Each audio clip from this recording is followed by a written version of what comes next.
Recording by Magahiya music Manpur block Gaya. बोला बोला देवघर वाले बाबा की।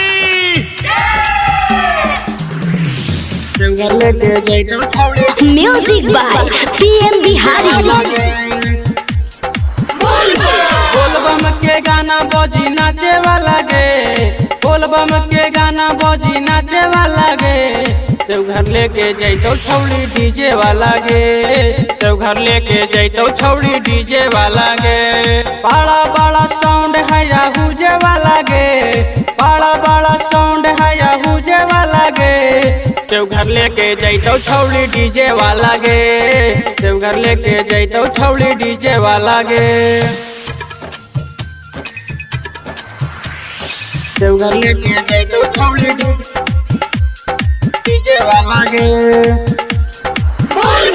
खाके चिलम गांजा मार ली है गे, एक लोटा भांग छौड़ी ढार ली है गे, एक लोटा भांग छौड़ी ढार ली है गे। खाके चिलम गांजा मार ली है गे, एक लोटा भांग छौड़ी ढार ली है गे, ढार ली है गे। डीजे के ऑपरेटर है ये डीजे वाला गे, डीजे के ऑपरेटर है ये डीजे वाला गे। देवघर लेके जैतो छौड़ी डीजे वाला गे, देवघर लेके जैतो छौड़ी डीजे वाला गे। देवघर लेके जैतो छौड़ी डीजे वाला गे। लाल के बात छौड़ी मान लेना गे, देवघर जाए के छौड़ी ठान लेना गे, देवघर जाए के छौड़ी ठान लेना गे।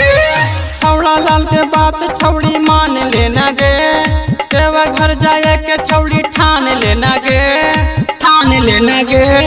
संजीत भैया जाए थे ना गीचे वाला गे, संजीत भैया जाए थे ना गीचे वाला गे। देवघर लेके जैतो छौड़ी डीजे वाला गे, देवघर लेके जैतो छौड़ी डीजे वाला गे। बड़ा बड़ा साउंड है हुजे वाला गे, बड़ा बड़ा साउंड है हुजे वाला गे। देवघर लेके जैतो छौड़ी डीजे वाला गे, देवघर लेके जैतो छौड़ी डीजे वाला गे।